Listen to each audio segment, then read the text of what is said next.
What gets lost when power rushes to justify itself is the ordinary truth of a life. A mother doesn't live inside abstraction. She lives inside crumbs and corners. The inside of Renee Nicole Good's car doesn't look like a weapon.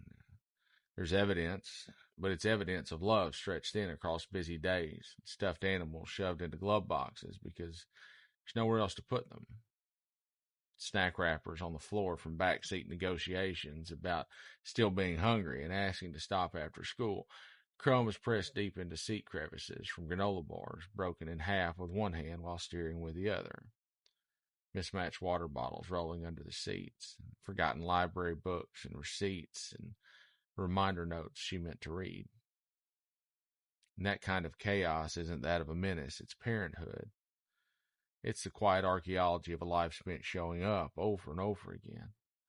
When no one's applauding, it's the smell of sunscreen and stale coffee, the echo of arguments that end in laughter, and the residue of carpools and drop-offs, and apologies for being late again.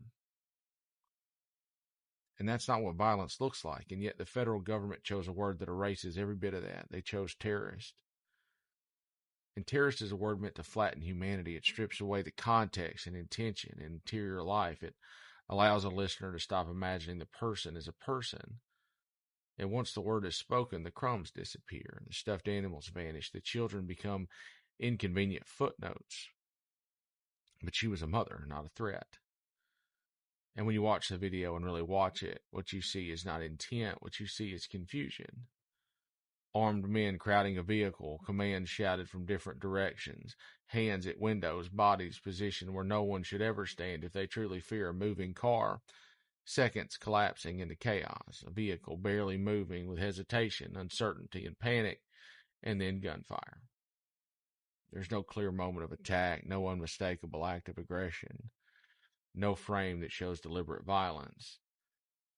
What it shows instead is something that's far more common and far more human. A person trying to understand what is being demanded of them while surrounded by authority that's moving too fast and thinking too little, if at all.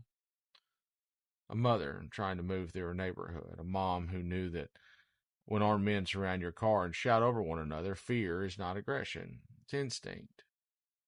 A mom whose first reflex wasn't domination but survival.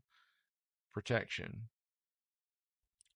Mothers protect in ways that don't make headlines, though. They protect by staying awake, by worrying quietly, by keeping the world held together with routines and snacks and soft things that are tucked where children might need them later.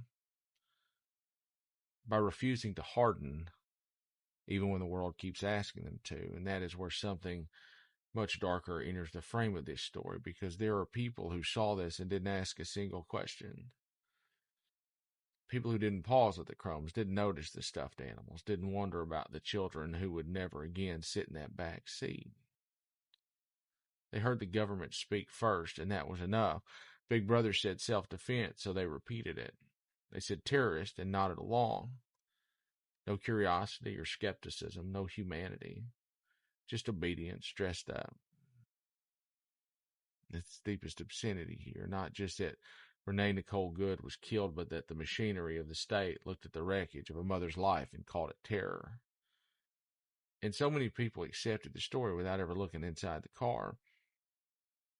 There's nothing radical about crumbs or extremist about stuffed animals, nothing violent about a vehicle that was built to carry children.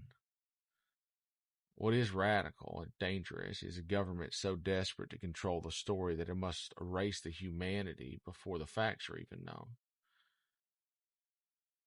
Because if we remember who she is, if we picture the nostalgic chaos of parenthood still sitting there when the engine went quiet, then the lie collapses.